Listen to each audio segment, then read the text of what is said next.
Assalamualaikum warahmatullahi wabarakatuh. Apa kabar sobat radio malam? Semoga kita semua dalam keadaan sehat, dilancarkan rezekinya dan diberi keberkahan dunia dan akhirat. Amin ya robbal alamin. Abu Nawas dengan saudagar Mesir.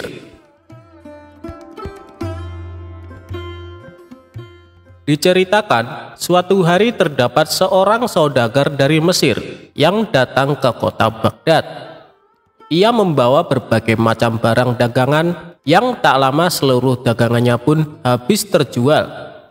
Sehingga saudagar tersebut berkemas untuk pulang ke negaranya.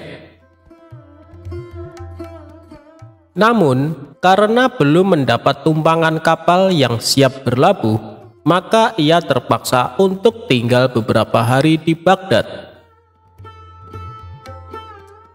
Sembari menunggu labuhnya kapal, sang saudagar pun sedikit bersenang-senang menikmati keindahan kota Baghdad. Pada suatu malam, sang saudagar bermimpi menikahi seorang gadis anak dari penghulu. Dalam mimpi tersebut, ia juga telah memberikan seserahan perkawinan kepada pengantin wanita. Keesokan harinya ia lantas menceritakan mimpinya kepada teman-temannya yang lambat laun. Cerita tersebut terdengar di seluruh penjuru kota Baghdad, hingga terdengarlah di telinga sang penghulu Baghdad. Setelah mendengar kabar yang tersebar luas tersebut, maka sang penghulu cepat-cepat mendatangi saudagar Mesir dan bertanya, "Wahai saudagar, apa benar kau telah bermimpi menikahi anakku? Jika memang benar, engkau harus menyerahkan seserahan sesuai dengan di mimpimu itu." Sang saudagar pun menjawab, "Apa yang engkau ucapkan memang benar, wahai penghulu. Namun hal itu hanyalah sebuah mimpi saja. Kenyataannya saya tidak pernah menikahi putrimu." Mendengar jawaban sang saudagar, penghulu pun langsung marah. Lantas ia merampas seluruh harta benda sang saudagar, sembari mengucapkan, "Seluruh harta bendamu ini sebenarnya tak akan cukup untuk menjadikanmu menikah dengan anakku." Seluruh harta benda sang saudagar langsung ia bawa pulang dan hanya menyisakan pakaian yang menempel di badan. Apa yang menimpa sang saudagar tak satupun orang yang menolong, bahkan tak ada yang menggubrisnya. Pada suatu hari, sang saudagar datang kepada sang istri untuk meminta tolong karena ia telah tak memiliki satupun uang dan harta. Ia ceritakanlah hal yang telah menimpanya pada saat di kota Baghdad. Sang istri pun sangat sedih dan kasihan dengan apa yang telah menimpa sang suami, sehingga dibawalah sang suami kepada Abu Nawas untuk meminta bantuan kepadanya. Sesampainya di rumah Abu Nawas, sang istri saudagar lantas menceritakan apa yang telah menimpa suaminya tersebut dan meminta Abu Nawas untuk menolong suaminya tersebut. Abu Nawas pun menyanggupinya, janji akan melaporkan masalah sang saudagar kepada Baginda Raja. Setelah istri saudagar kembali pulang ke rumahnya, Abu Nawas menyiapkan rencana dengan menyuruh semua murid-muridnya, "Wahai semua muridku, kalian pulanglah ke rumah masing-masing untuk mengambil pacul, linggis, dan lain-lainnya. Nanti sore kalian kembalilah ke sini."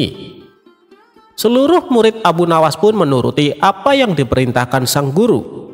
Mereka berbondong-bondong pulang ke rumah masing-masing. Pada sore harinya, mereka kembali berkumpul di depan rumah sang guru dengan membawa berbagai alat yang telah diperintahkan sebelumnya.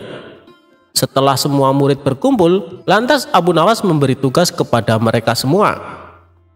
"Wahai murid-muridku, malam ini pergilah kalian ke rumah sang penghulu. Rusaklah rumahnya. Jika ada yang bertanya, jangan pedulikan. Bilang saja kalau saya yang menyuruhmu." Para murid pun sontak mengiyakan perintah sang guru. Dengan cepat berbondong-bondong pergi ke rumah sang penghulu untuk merusak rumahnya. Singkat cerita, sementara sang penghulu sedang tidur di rumahnya, terdengar riuh yang membuat sang penghulu kaget terbangun dari tidurnya. Melihat rumahnya telah dirusak oleh sekawanan orang, ia pun marah dan bertanya, "Siapa yang menyuruh kalian menghancurkan rumahku ini?" Salah satu murid Abu Nawas pun menjawab, "Yang menyuruh kita yakni tak lain adalah guru kami Abu Nawas." Mendengar jawaban dari seorang itu, sang penghulu pun menjadi marah dan akan melaporkan kasus ini kepada sang raja. Keesokan pagi harinya, sang penghulu menghadap sang raja guna meminta pertanggungjawaban dari Abu Nawas yang telah menyuruh para muridnya untuk merusak rumahnya. Abu Nawas pun dipanggillah oleh raja. Tak berselang lama, Abu Nawas pun menghadap raja bersama dengan sang saudagar Mesir. "Hai Abu Nawas, apa yang telah engkau perbuat? Berani-beraninya kau menyuruh para muridmu untuk merusak rumah sang penghulu Baghdad," ucap baginda raja. "Wahai tuanku, alasan mengapa saya telah berbuat seperti itu sesungguhnya karena perbuatan yang telah penghulu lakukan. Semalam saya perintahkan para murid hamba untuk merusak rumah penghulu. Hal tersebut hamba lakukan sebab sang penghulu telah melakukan perbuatan seperti itu juga." Jadi begini baginda yang mulia, sang penghulu mendengar kabar ada seorang saudagar dari Mesir yang bermimpi telah menikahi anak sang penghulu serta telah memberikan seserahan kepada penghulu. Sang penghulu pun mendengar cerita tersebut, lantas menemui sang saudagar dan merampas semua harta bendanya. Mendengar cerita dari Abu Nawas, sang raja pun kaget dan segera memecat sang penghulu dari jabatannya. Harta yang telah dirampas pun kemudian dikembalikan kepada sang saudagar Mesir.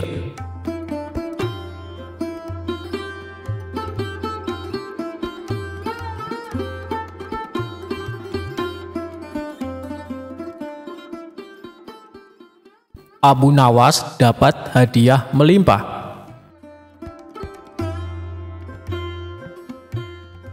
Cerita lucu Abu Nawas kali ini bermula ketika suatu hari baginda raja memerintahkan semua menteri untuk berkumpul di istana.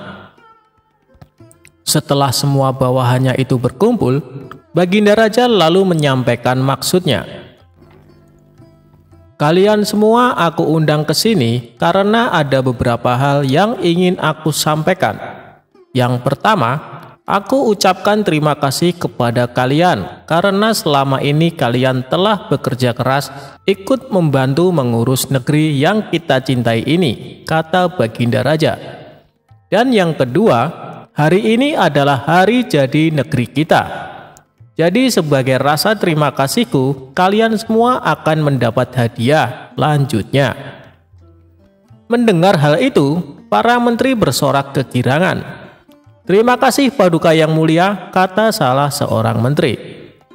Di tengah suasana penuh kegembiraan, tiba-tiba salah satu menteri bertanya, "Paduka yang mulia, bukankah Abu Nawas juga sering membantu menangani masalah yang ada di negeri kita ini? Dia juga sering menghibur Paduka yang mulia, tapi kenapa dia tidak diundang?" Seketika baginda raja tersadar bahwa dirinya hampir saja melupakan seseorang yang sangat dikagumi akan kecerdikannya. "Terima kasih wahai menteriku, kau telah mengingatkanku," balas baginda raja. Kemudian ia memerintahkan beberapa pengawal segera memanggil Abu Nawas. Tidak berapa lama, datanglah Abu Nawas ke istana menghadap baginda raja. Sesaat Abu Nawas sempat terkejut karena yang terlihat tidak seperti biasanya. Seluruh menteri istana berkumpul tanpa ada satupun yang absen. "Ampun Paduka yang mulia, ada gerangan apa Paduka memanggil hamba? Sepertinya ada masalah yang serius," tanya Abu Nawas. "Tidak ada masalah apa-apa Abu Nawas, justru ini adalah hari yang penuh kebahagiaan," balas baginda raja. "Alhamdulillah kalau begitu. Tapi ada tujuan apa hamba dan semua menteri istana diperintahkan menghadap Paduka?" tanya Abu Nawas lagi. Baginda raja lalu memberitahu akan memberikan hadiah kepada semua menteri, termasuk Abu Nawas. Hadiah yang akan dibagikan tersebut sebagai wujud terima kasih kepada orang-orang yang telah berjasa ikut andil mengurus negeri dan rakyat. Kemudian Baginda Raja mengajak Abu Nawas dan semua menteri memasuki ruangan besar yang penuh perhiasan emas. Saat ini kuhadiahkan kepada kalian sebuah kebebasan sampai waktu yang telah aku tentukan.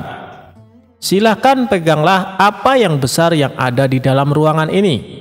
Dan apa yang berhasil kalian pegang akan menjadi milik kalian, teriak Baginda Raja. Spontan para menteri berhamburan mencari sesuatu yang disenangi. Masing-masing berebut menyentuh perhiasan paling besar agar bisa menjadi miliknya. Sedangkan Abu Nawas sendiri hanya terdiam. Ia sama sekali tidak ikut memperebutkan hadiah. Abu Nawas tetap berdiri di samping Baginda Raja. Melihat hal itu, Baginda Raja menjadi heran. "Hei Abu Nawas, kenapa diam saja? Kau tidak butuh hadiah emas?" tanya Baginda Raja. Ditanya seperti itu, Abu Nawas justru cengengesan sambil terus menatap Baginda Raja. Tanpa diduga, dari belakang Abu Nawas memeluk Baginda Raja sangat erat. "Hei Abu Nawas, apa-apaan ini? Apa yang kau lakukan?" teriak Baginda Raja kesakitan. Baginda Raja berusaha berontak, namun Abu Nawas makin erat memeluknya hingga tidak berdaya melakukan sesuatu. "Abu Nawas, kau sudah gila ya? Lepaskan aku!" teriak Baginda Raja lagi. Kali ini Baginda Raja berontak sekuat tenaga dan akhirnya Abu Nawas terpental jatuh. Ketika Abu Nawas hendak berdiri dan beranjak, Baginda Raja mengumumkan bahwa waktu yang ditentukan telah habis. Dari seluruh menteri terlihat masing-masing memegang beberapa perhiasan emas yang berhasil didapatkan. "Emas yang ada di tangan kalian sepenuhnya adalah milik kalian. Silahkan dibawa pulang," kata Baginda Raja. Maka satu persatu menteri mohon diri pamit pulang. Begitu juga dengan Abu Nawas. Ia mohon pamit kepada Baginda Raja. "Tunggu Abu Nawas, jangan pulang dulu. Aku masih ada urusan dengan kau," ucap Baginda Raja. Baginda Raja lalu menanyakan kepada Abu Nawas perihal tingkah anehnya yang tiba-tiba memeluk dirinya. "Maaf Paduka yang mulia, semua menteri Paduka adalah orang-orang bodoh. Mereka lebih memilih beberapa harta Paduka. Padahal jika mereka memilih Paduka, niscaya mereka akan memiliki semua harta itu," ucap Abu Nawas. "Aku melihat semua harta Paduka sangat aku sukai, hingga rasanya sayang sekali jika aku hanya memilih salah satunya. Maka aku memeluk Paduka yang mulia, agar Paduka menjadi milikku dan aku bisa memiliki semuanya," imbuhnya menjelaskan. "Maksudmu bagaimana Abu Nawas?" tanya Baginda Raja kebingungan. "Begini Paduka yang mulia, kebanyakan manusia bodoh di dunia ini lebih memilih harta dunia ketimbang pemilik sejatinya, yaitu Allah Subhanahu wa Ta'ala. Banyak manusia berlomba-lomba hanya untuk mendapatkan sebagian kecilnya saja.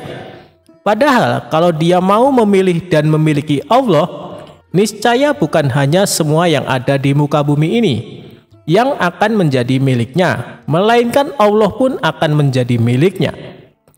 Jika Allah telah menjadi miliknya, semuanya akan ia dapatkan. Itulah alasan saya kenapa hamba memeluk Paduka. Dengan begitu, hamba telah memiliki Paduka. Jadi semua yang Paduka miliki kini menjadi milikku juga, termasuk istana dan harta seisinya," papar Abu Nawas sambil cengengesan. "Kamu memang cerdik Abu Nawas," puji Baginda Raja. Maka sebagai hadiahnya, Baginda Raja mempersilahkan Abu Nawas untuk memilih sendiri. Ia mempersilahkan Abu Nawas mengambil hadiah sebanyak yang diinginkan. Akhirnya, tanpa bersusah payah, Abu Nawas bisa mendapatkan hadiah emas yang lebih banyak daripada menteri-menteri istana.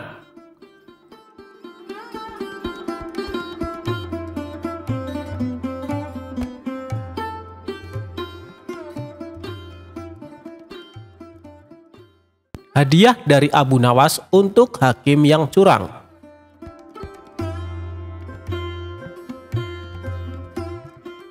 Sewaktu-waktu kerajaan sedang dalam keadaan genting, hakim yang dikenal adil baru saja meninggal. Sang raja telah mengajukan hakim pengganti, namun ternyata perilakunya sangat tidak adil. Abu Nawas sebagai pribadi yang kritis akhirnya langsung turun tangan menyelesaikan urusan negaranya itu. Abu Nawas tidak mau jika kerajaan yang menjadi tempat berdiskusi dengan baginda raja menjadi tempat kemaksiatan dan ketidakadilan. Abu Nawas yang mengetahui negaranya sedang diterpa darurat krisis akhirnya turut prihatin. Ia berinisiatif untuk menyadarkan para hakim itu dengan caranya sendiri. Hingga pada sewaktu-waktu, Abu Nawas mendatangi seorang hakim untuk mengurus suatu perjanjian.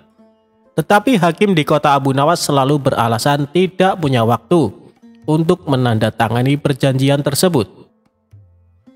Kondisi ini terus berlangsung terus-menerus hingga Abu Nawas menarik kesimpulan bahwa sang hakim minta disuap.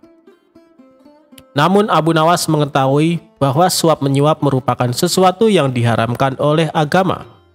Maka dari itu, Abu Nawas memutuskan untuk melemparkan keputusan kepada si hakim sendiri.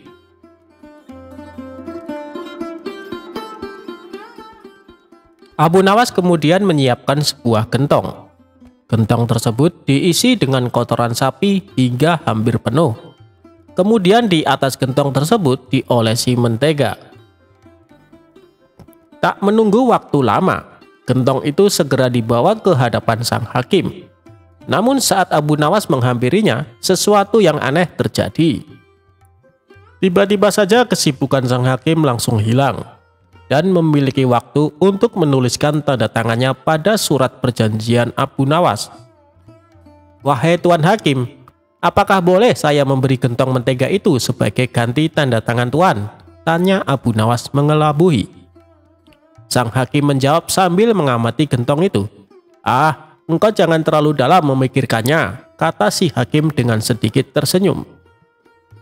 Tak lama setelah itu, hakim tersebut lantas mencolek sedikit mentega dengan ujung jarinya lalu mencicipi. "Wah, enak sekali mentega ini," kata sang hakim. "Memang betul Tuan, sesuai dengan ucapan Tuan." "Jangan terlalu dalam mencolek menteganya," jawab Abu Nawas. Abu Nawas kemudian segera meninggalkan kantor sang hakim setelah mendapatkan tanda tangan si hakim. Beberapa saat setelah itu, sang hakim pulang dengan hati yang riang gembira karena mendapat satu gentong berisikan mentega itu. Setibanya di rumah, sang hakim memanggil istri dan anak-anaknya untuk makan bersama. Pada mulanya mereka sekeluarga sangat menikmati mentega itu. Tetapi begitu lapisan mentega itu habis, mereka mulai memakan kotoran sapi. "Aduh, apa ini? Baunya kok sangat busuk seperti kotoran hewan," kata hakim. Hakim lantas teringat perkataan Abu Nawas. Setelah berpikir panjang, ia baru sadar bahwa semua itu adalah ulah si Abu Nawas yang ingin menyadarkannya untuk meninggalkan praktek suap menyuap. Tampaknya ia merasa bersalah atas sikapnya selama ini. Hingga keesokan harinya, ia mendatangi rumah Abu Nawas dan meminta maaf atas kekilapannya selama ini.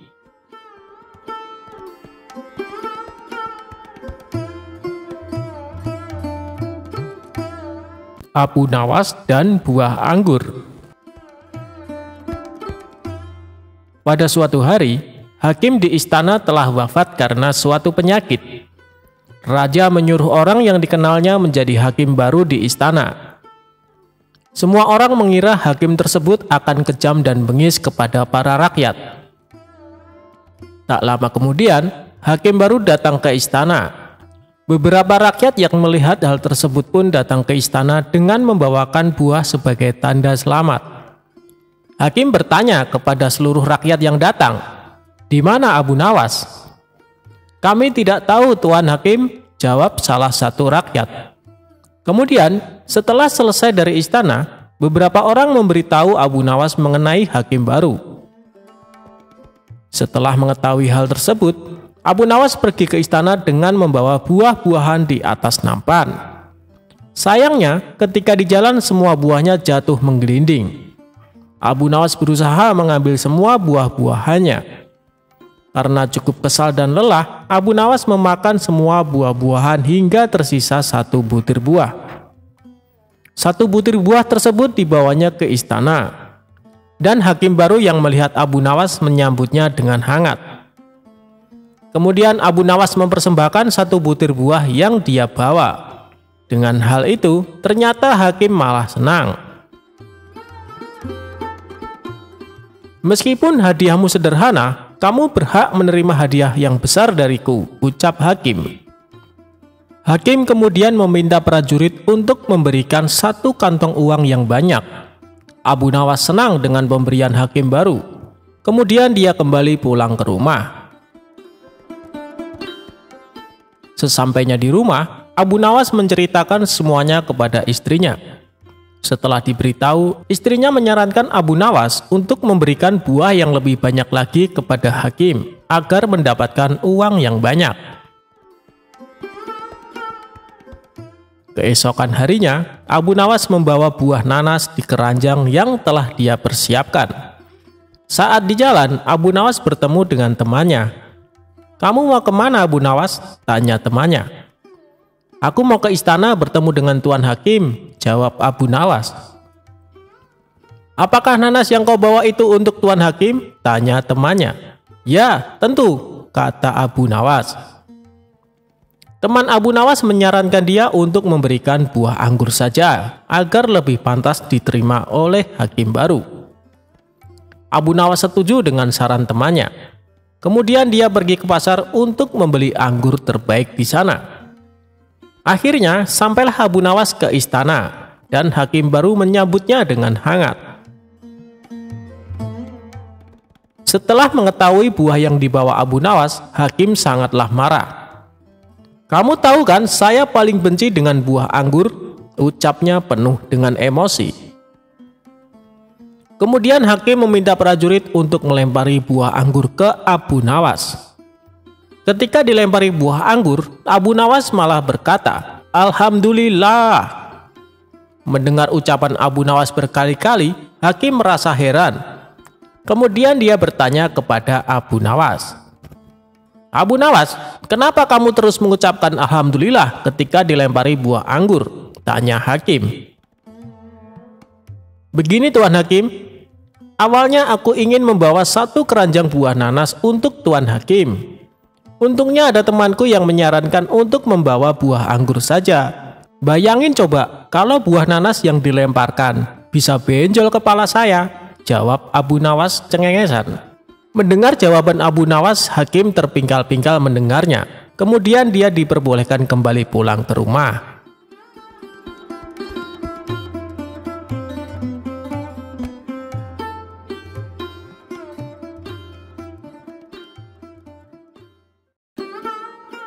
Abu Nawas dihukum pancung. Cita-cita atau obsesi menghukum Abu Nawas sebenarnya masih bergolak. Namun Baginda merasa kehabisan akal untuk menjebak Abu Nawas. Seorang penasehat kerajaan kepercayaan Baginda Raja menyarankan agar Baginda memanggil seorang ilmuwan ulama yang berilmu tinggi untuk menandingi Abu Nawas. Pasti masih ada peluang untuk mencari kelemahan Abu Nawas. Menjebak pencuri harus dengan pencuri dan ulama dengan ulama. Baginda menerima usul yang cemerlang itu dengan hati bulat. Setelah ulama yang berilmu tinggi berhasil ditemukan, Baginda Raja menanyakan cara terbaik menjerat Abu Nawas. Ulama itu memberitahu cara-cara yang paling jitu kepada Baginda Raja. Baginda Raja manggut-manggut setuju. Wajah Baginda tidak lagi murung. Apalagi ulama itu menegaskan bahwa ramalan Abu Nawas tentang takdir kematian Baginda Raja sama sekali tidak mempunyai dasar yang kuat. Tiada seorang pun manusia yang tahu kapan dan di bumi mana ia akan mati, apalagi tentang ajal orang lain. Ulama andalan Baginda Raja mulai mengadakan persiapan seperlunya untuk memberikan pukulan fatal bagi Abu Nawas.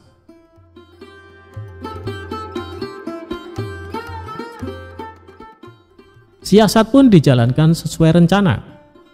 Abu Nawas terjerembab ke pangkuan siasat sang ulama.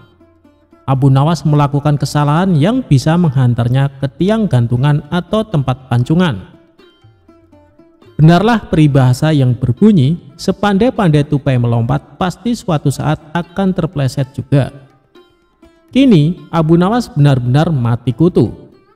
Sebentar lagi ia akan dihukum mati karena jebakan sang ilmuwan ulama. Benarkah Abu Nawas sudah keok? Kita lihat saja nanti.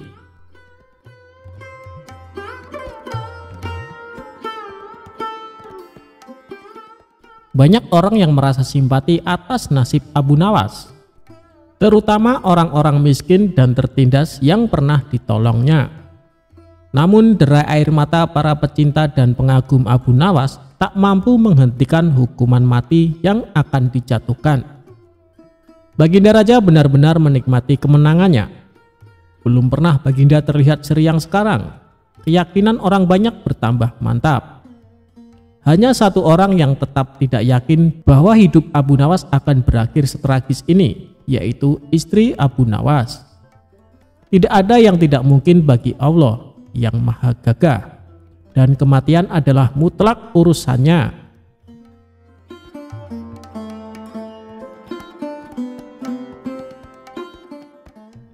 Semakin dekat hukuman mati bagi Abu Nawas, orang banyak semakin resah. Tetapi bagi Abu Nawas malah sebaliknya.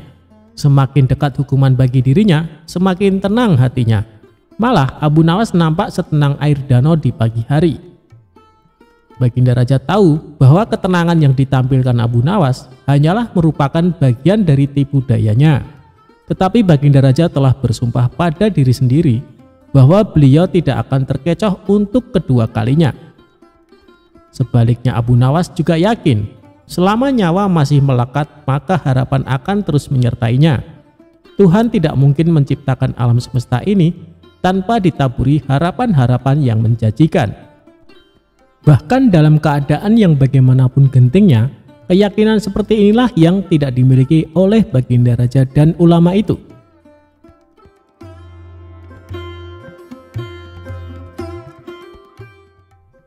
Seketika suasana menjadi hening sewaktu Baginda Raja memberi sambutan singkat tentang akan dilaksanakan hukuman mati atas diri terpidana mati Abu Nawas. Kemudian tanpa memperpanjang waktu lagi, Baginda Raja menanyakan permintaan terakhir Abu Nawas. Dan pertanyaan inilah yang paling dinanti-nantikan Abu Nawas. Adakah permintaan yang terakhir? Ada Paduka Yang Mulia? Jawab Abu Nawas singkat. Sebutkan, kata Baginda.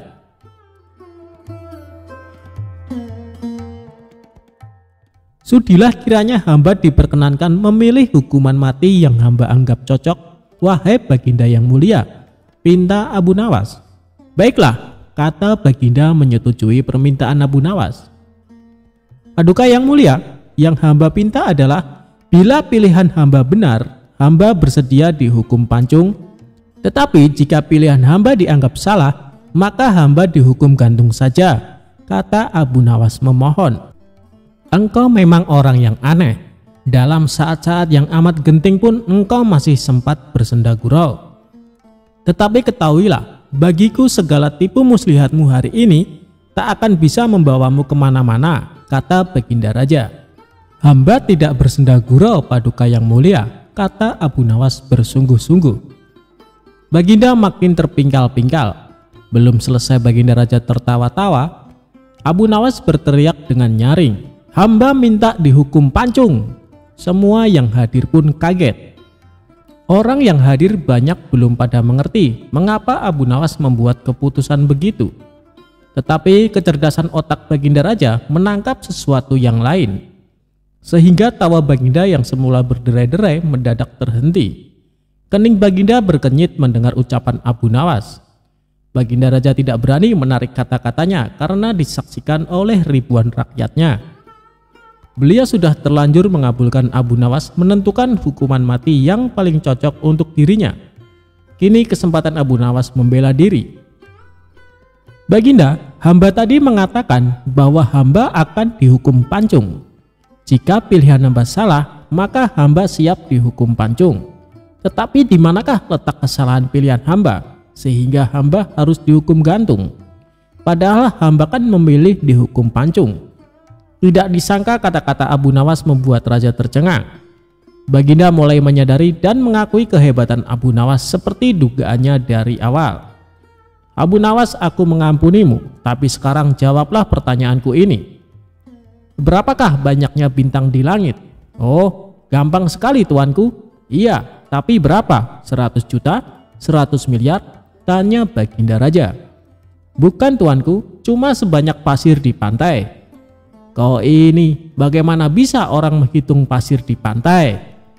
Bagaimana pula orang bisa menghitung bintang di langit? Hahaha.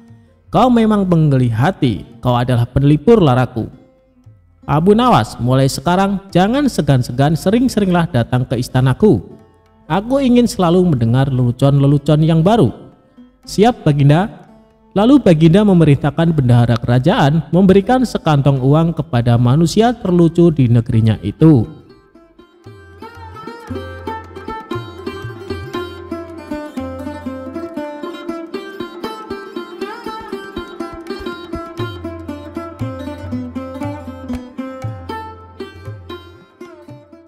Kecerdikan Abu Nawas, selesaikan persoalan pembagian kambing.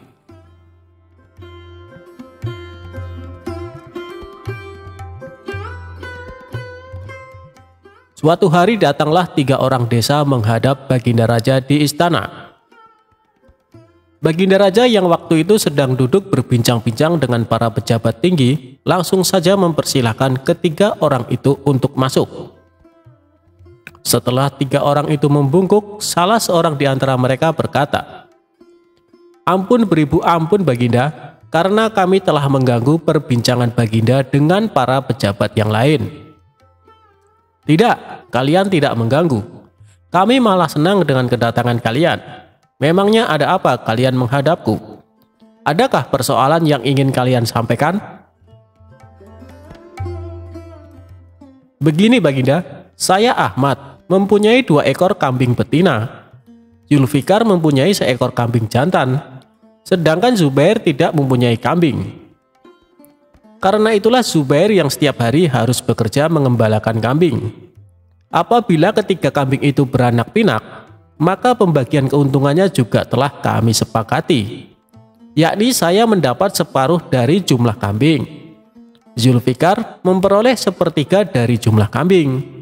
Sedangkan Zubair yang mengembala dan merawat yang mendapat bagian 1/8-nya, terang Ahmad. "Lantas, apakah kambing itu sekarang telah beranak pinak?" tanya Baginda. "Benar Baginda, ketiga kambing itu sekarang sudah berjumlah menjadi 23 ekor. Karena itu, kami sekarang ingin membaginya sesuai dengan kesepakatan kami dulu. Tapi ternyata kami kesulitan untuk membaginya. Karena itulah kami kesini ingin memohon pertolongan Baginda," terang Ahmad. Membagi 23 ekor kambing sesuai perjanjian tentu tidak mudah. Bayangkan, bila Ahmad memperoleh pembagian separuh dari kambing-kambing itu, maka Ahmad sebenarnya mendapat bagian 11 ekor lebih setengah kambing. Sedangkan Zulfikar memperoleh pembagian 1/3. Seharusnya mendapatkan 7 ekor lebih 2/3 kambing. Sementara Zubair mendapatkan 1/8-nya, yang berarti 2 ekor kambing lebih 7/8 kambing. Baginda Raja tampaknya berpikir keras untuk memecahkan masalah tersebut. Bahkan para pejabat yang hadir di tempat tersebut juga tak sanggup memecahkan masalah tersebut. Karena orang yang hadir di tempat tersebut tak ada yang bisa memecahkan masalah itu, akhirnya Baginda Raja terpikir untuk mengundang Abu Nawas yang cerdik untuk ke istana. Setelah Abu Nawas sampai di istana, ia pun langsung bertanya masalah yang terjadi. Mereka bertiga kemudian menceritakan ulang kronologi kebingungan tersebut. "Wah, itu masalah kecil Baginda. Insya Allah saya akan membantu mencarikan jalan keluarnya," kata Abu Nawas. "Tolong bawakan kambing itu masuk semuanya." Setelah ke-23 ekor kambing tersebut dituntun masuk istana, Abu Nawas lalu menghitung kembali jumlah kambingnya. Sesudah kambing itu dihitung dan benar jumlahnya 23 ekor, Abu Nawas lantas berpikir keras untuk menemukan solusi dari masalah pelik tersebut. Tak lama kemudian, "Izinkan saya meminjam kambing Baginda, seekor saja," kata Abu Nawas.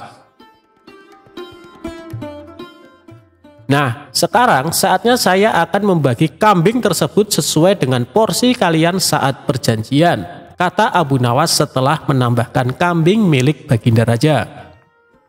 "Ahmad yang berhak memperoleh separuh kambing, maka boleh mengambil 12 ekor.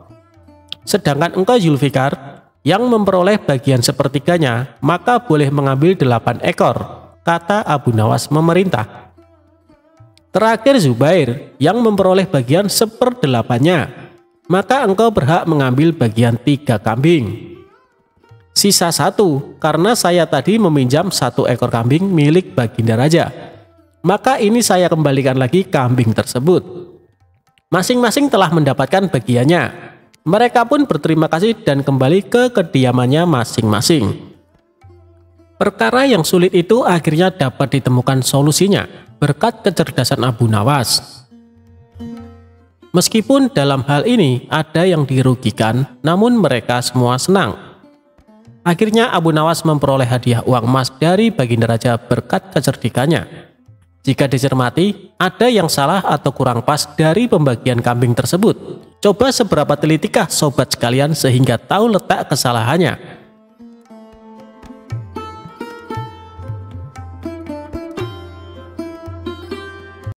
Imam Syafi'i enggan menyolati jenazah Abu Nawas.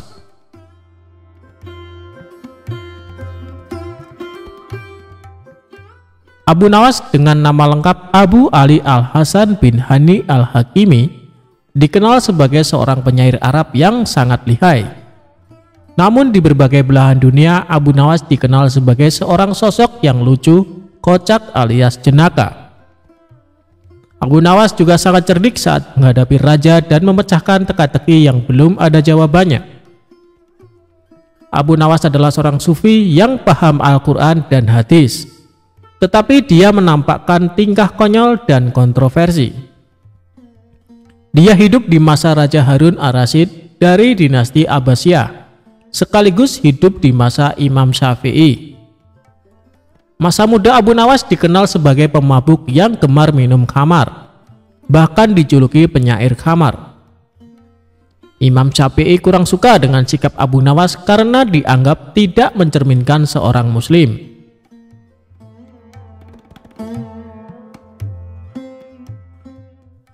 Suatu ketika Abu Nawas meninggal dunia dan kabar kematiannya sampai ke penjuru seantero negara Iran. Kabar wafatnya Abu Nawas membuat gempar penduduk Iran. Baginda Raja sebagai teman dekat Abu Nawas merasa sedih mendengar kabar tersebut. Sementara Imam Syafi'i juga mendengar kabar wafatnya Abu Nawas. Namun Imam Syafi'i enggan menyolati jenazah Abu Nawas. Sementara di satu sisi banyak warga berkumpul di rumah Abu Nawas untuk melayat dan mendoakan jenazah Abu Nawas. Ketika jenazah Abu Nawas hendak dimandikan, salah seorang warga menemukan kertas di saku Abu Nawas. Kertas tersebut ternyata berisi syair Abu Nawas yang ditulis terakhir kali sebelum beliau meninggal dunia. Adapun isi syair tersebut sebagai berikut.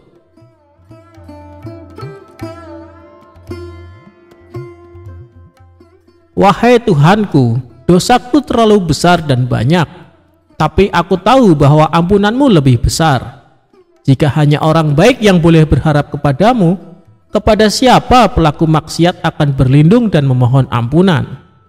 Aku berdoa kepadamu seperti yang engkau perintahkan, dengan segala kerendahan dan kehinaanku. Jika kau tampik tanganku, lantas siapa yang memiliki kasih sayang? Hanya harapan yang ada padaku ketika aku berhubungan denganmu dan keindahan ampunanmu, dan aku pasrah setelah ini.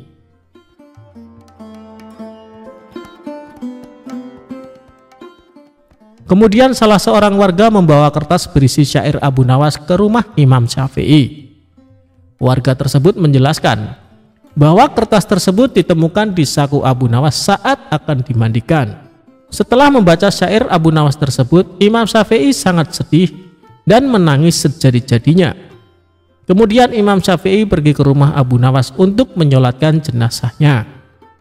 Itulah kisah syair terakhir Abu Nawas yang mampu meluluhkan pemilik mazhab terbesar, yaitu Imam Syafi'i. Semoga kita bisa mengambil hikmah dari kisah Abu Nawas yang hidup sezaman dengan Imam Syafi'i.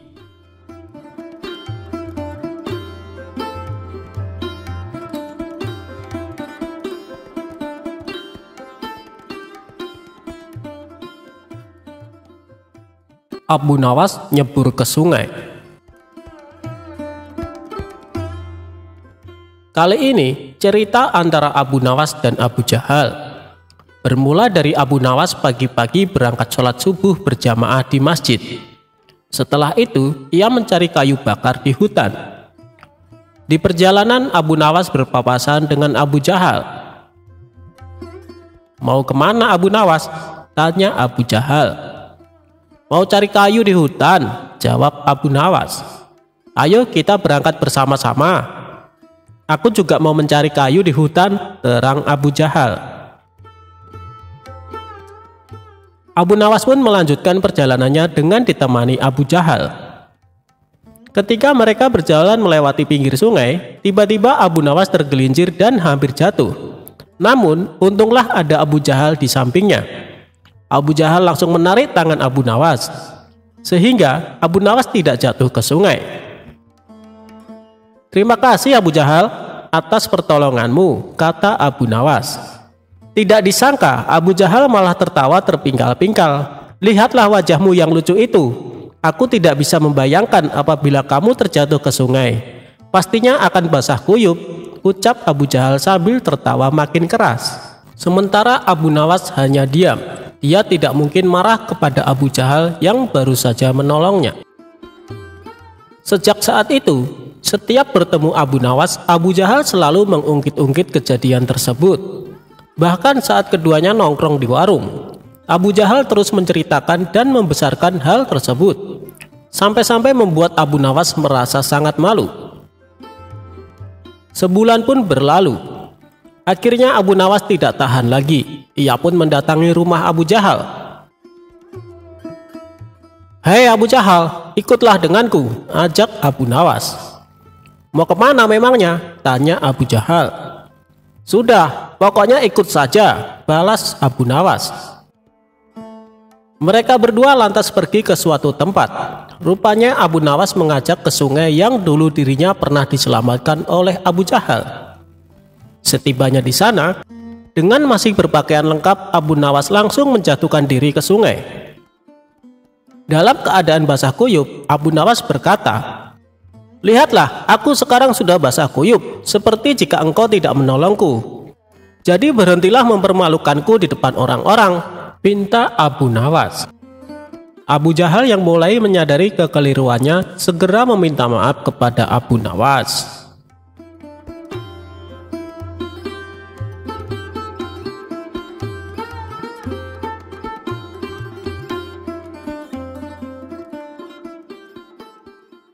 Karena buta warna, Abu Nawas selamat dari bahaya.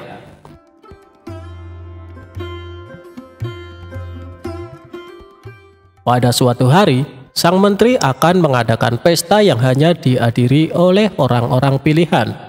Guna menambah semaraknya suasana pesta, Tuan Menteri tidak lupa mengundang Abu Nawas. Maka diperintahkanlah beberapa pengawal untuk memanggil Abu Nawas di rumahnya. Sesampainya di rumah Abu Nawas, salah satu pengawal berkata, "Tuan Abu Nawas, nanti malam ada undangan pesta di rumah Tuan Menteri." Mendengar kabar tersebut tentu saja membuat Abu Nawas kegirangan. "Baik, nanti malam aku akan ke sana." "Oh iya, sampaikan salam hormat saya untuk Tuan Menteri," balas Abu Nawas. Singkat cerita, malam pun tiba. Abu Nawas bergegas menuju rumah Tuan Menteri. Setibanya di sana, Abu Nawas disambut hangat layaknya tamu kehormatan. Tuan Menteri lalu mempersilahkan Abu Nawas duduk bersama para tamu undangan yang lain. Tidak berapa lama kemudian, hidangan lezat mulai disajikan di atas meja makan. Melihat hal itu, Abu Nawas sudah tidak sabar untuk menyantapnya. Sembari mengambil hidangan di hadapannya, Abu Nawas pura-pura berbasa-basi. "Ngomong-ngomong, pesta dalam rangka apa ini? Jangan-jangan Tuan Menteri naik jabatan ya?" tanya Abu Nawas. "Bukan Abu Nawas, hanya pesta syukuran kecil-kecilan untuk menyambut hari kelahiranku," jawab Tuan Menteri. "Oh, pantesan," balas Abu Nawas. "Pantesan kenapa Abu Nawas?" tanya Tuan Menteri penasaran.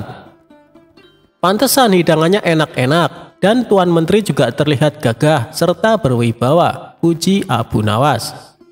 "Kamu bisa saja Abu Nawas," balas Tuan Menteri tersipu malu. Saat asik menyantap hidangan, tiba-tiba salah satu tamu berkata, "Maaf Tuan Menteri, janggut Tuan Menteri beruban. Mungkin akan lebih indah bila Tuan Menteri ngecatnya menjadi hitam." Mendengar itu, Tuan Menteri yang tadinya berseri-seri mendadak berubah menjadi emosi. "Kurang ajar kamu pikir aku sudah tua bangka, kamu menghina aku," bentak dia. "Ampun Tuan Menteri, aku sama sekali tidak bermaksud demikian," jawab tamu tersebut ketakutan. "Pengawal, tangkap orang ini dan masukkan ke penjara selama 3 hari, perintah Tuan Menteri kepada pengawalnya. Dengan sigap para pengawal langsung menyeret tamu tersebut untuk dimasukkan ke penjara. Ternyata kemarahan Tuan Menteri tidak berhenti sampai di situ. Ia lantas bertanya kepada tamu undangan yang lain, "Apakah kamu lihat ada uban di janggutku?" Dikarenakan takut dihukum, tamu yang ditanya kali ini menjawab dengan berkata bohong. "Hampir tidak ada Tuan Menteri." "Apa maksudmu dengan kata hampir?" "Pengawal, seret orang ini ke dalam penjara," teriak Tuan Menteri. Tamu kedua pun dibawa oleh pengawal untuk dimasukkan ke penjara. Gara-gara kejadian ini, suasana pesta yang tadinya meriah berubah jadi menegangkan. Untuk ketiga kalinya, Tuan Menteri mengajukan pertanyaan yang sama kepada tamu. "Selanjutnya, apa kau lihat ada uban di janggutku?" tanya Tuan Menteri. Karena takut dihukum seperti kedua tamu sebelumnya, tamu ketiga menjawab dengan berkata bohong. "Sama sekali tidak ada Tuan, bahkan janggut Tuan terlihat hitam dan indah." "Kamu pembohong," bentak Tuan Menteri. "Pengawal, berikan dia 10 cambukan di punggungnya, kemudian penjarakan dia selama sebulan," perintah Tuan Menteri. Akhirnya Tuan Menteri menoleh ke arah Abu Nawas. Tapi Abu Nawas terlihat asik menyantap makanan seolah sedang tidak terjadi apa-apa. "Apa kau melihat uban di janggutku?" tanya Tuan Menteri kepada Abu Nawas yang tampak asik melahap makanan lezat tidak menghiraukan pertanyaan Tuan Menteri. Abu Nawas, aku bertanya kepadamu," bentak Tuan Menteri. Mendengar namanya disebut, Abu Nawas pun menoleh ke arah Tuan Menteri dan menghentikan makannya untuk sementara. "Maaf Tuan Menteri, Tuan bertanya kepadaku," sahut Abu Nawas. "Ya, aku bertanya kepadamu. Apa kau melihat uban di janggutku?" tanya Tuan Menteri. "Sebenarnya aku ingin menjawabnya Tuan Menteri, tapi aku buta warna, jadi tidak tahu mana warna hitam dan putih," ucap Abu Nawas. Ia pun kembali meneruskan makannya. Jawaban Abu Nawas yang singkat tapi menggelikan membuat Tuan Menteri tertawa terpingkal-pingkal. Wajahnya yang tadi penuh emosi seketika redam dan kembali tenang untuk mencairkan suasana. Setelah selesai makan, Abu Nawas menceritakan beberapa kisah lucu yang membuat seisi ruangan penuh tawa.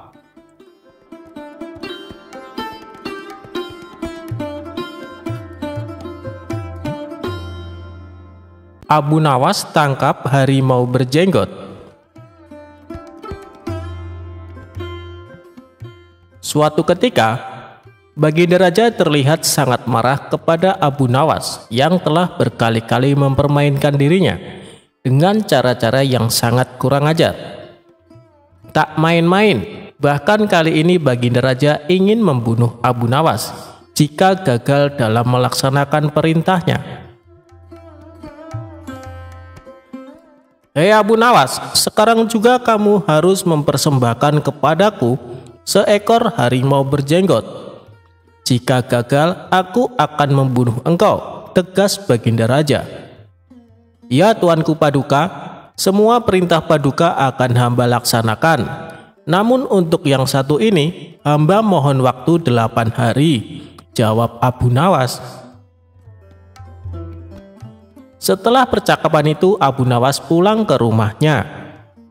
Sepertinya ia sudah menangkap gelagat bahwa kali ini Baginda Raja memang sangat marah kepadanya.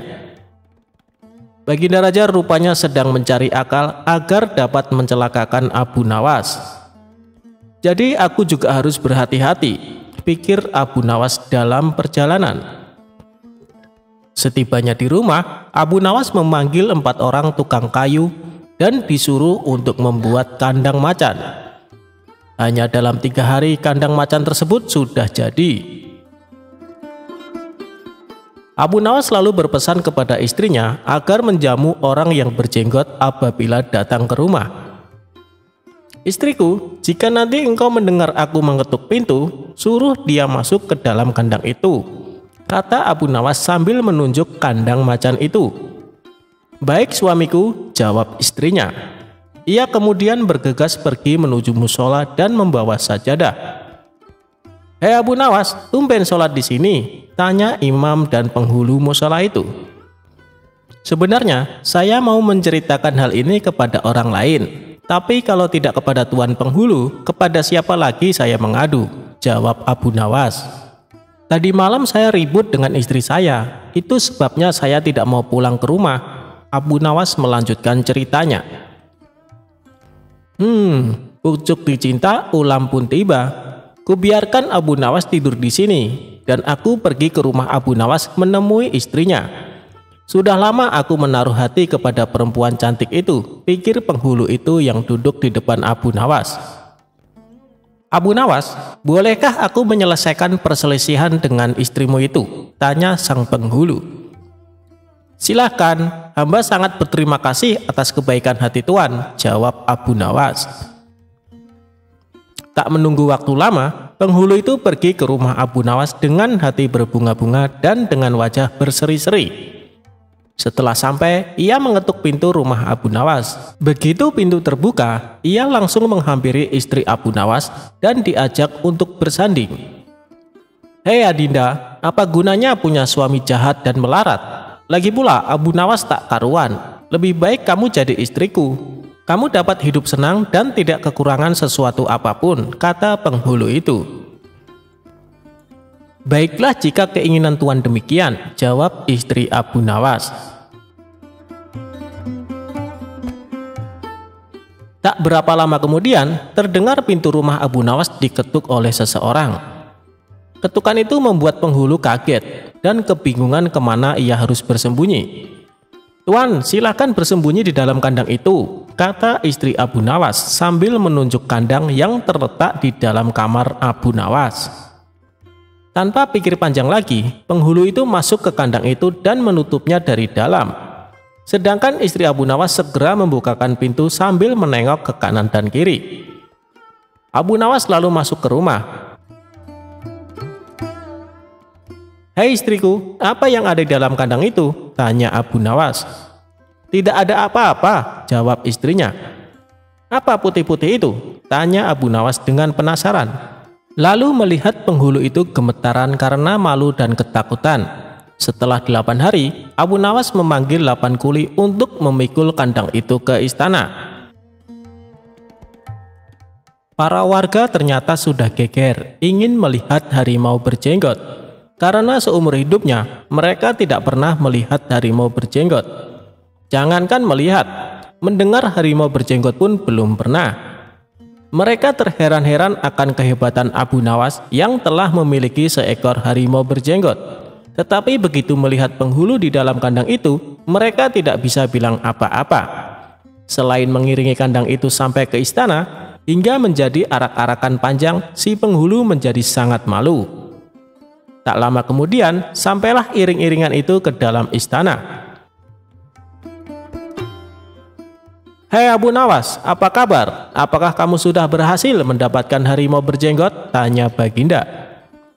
"Dengan berkat dan doa tuanku, alhamdulillah hamba berhasil," jawab Abu Nawas. Maka dibawalah kandang itu ke hadapan Baginda Raja. Ketika Baginda hendak melihat harimau tersebut, si penghulu memalingkan mukanya ke arah lain dengan muka merah padam karena perasaan malu bercampur takut. Tiba-tiba Baginda Raja menggeleng-gelengkan kepala dengan takjub. Sebab menurut penglihatan Baginda, yang ada di dalam kandang itu adalah penghulu musola. Abu Nawas buru-buru menimpali. "Ya tuanku, itulah harimau berjenggot." Tapi Baginda tidak cepat tanggap. Ia termenung sesaat karena penghulu dikatakan harimau berjenggot. Tiba-tiba Baginda bergoyang ke kiri dan ke kanan seperti orang berdoa. Penghulu, kata Baginda. "Ya tuanku Paduka, perlukah memberitahukan kenapa hamba dapat menangkap harimau berjenggot ini di rumah hamba sendiri?" kata Abu Nawas. Baginda Raja menganggukkan kepala tanda setuju. Abu Nawas pun menceritakan apa yang terjadi sebelumnya kepada Baginda Raja. Ya, aku maklum sudah," ujar Baginda Raja sambil menoleh ke kandang itu dengan mata berapi-api. Melihat hal itu, Baginda sangat murka kepada sang penghulu. Sebab ia semestinya menegakkan hukum, ia pula yang melanggarnya, ia telah berkhianat. Baginda segera memerintahkan punggawa mengeluarkan penghulu dari kandang dan diarak keliling pasar, setelah sebelumnya dicukur botak agar diketahui oleh seluruh rakyat betapa aibnya orang yang berkhianat.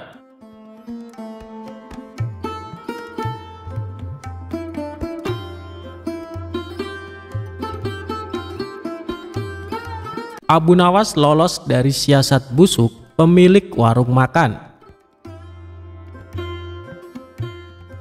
Dikisahkan, Abu Nawas sering bepergian keluar kota untuk tujuan berdagang.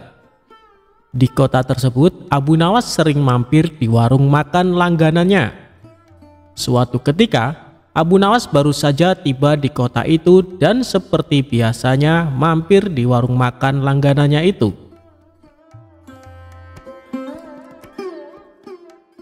"Aku pesan 1 ayam dan 2 butir telur. Tapi bayarnya kalau dagangannya sudah terjual habis, boleh tidak?" tanya Abu Nawas.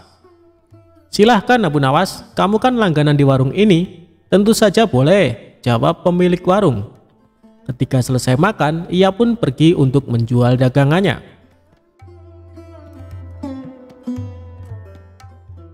Setelah 3 bulan berlalu, dagangan Abu Nawas pun habis.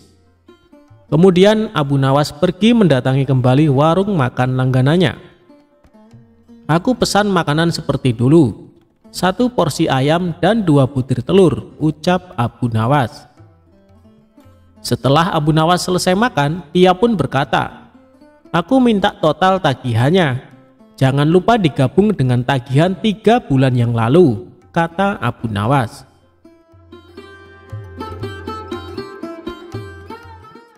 Si pemilik warung menghitung tagihannya dan memberikan secari kertas. "Ini total tagihannya, cukup 200 dirham saja," kata si pemilik warung. "Apa? 200 dirham? Hanya untuk 2 porsi ayam dan 4 butir telur, kamu mau memerasku?" tanya Abu Nawas emosi.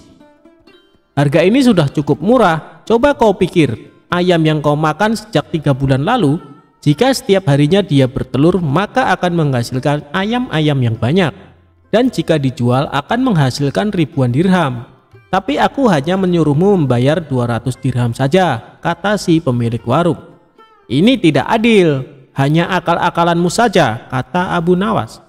Mereka berdebat tanpa hasil dan memutuskan untuk menghadap Tuan Hakim.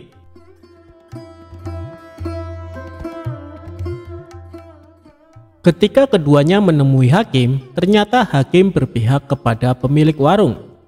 Lalu hakim bertanya, "Apakah kalian berdua menyepakati harga sejak 3 bulan yang lalu?" tanya Tuan Hakim. "Tidak Tuan Hakim," jawab Abu Nawas. "Kalau begitu ayam yang kamu makan kemungkinannya bisa menghasilkan ratusan ayam dan telur," tutur Tuan Hakim. "Ya, itu mungkin saja, tapi kalau ayamnya hidup. Sedangkan ayam yang aku makan sudah mati dan dimasak," balas Abu Nawas. Namun pendapat Abu Nawas tidak dihiraukan oleh Tuan Hakim karena ia cenderung memihak pada pemilik warung. "Aku minta kasus ini ditangguhkan sampai besok pagi karena waktu sudah menjelang sore," pinta Abu Nawas. Permintaan Abu Nawas pun dikabulkan Tuan Hakim. Seharian Abu Nawas memikirkan cara agar bisa memenangkan kasusnya. Pada esok harinya, berangkatlah Abu Nawas menuju tuan rumah hakim.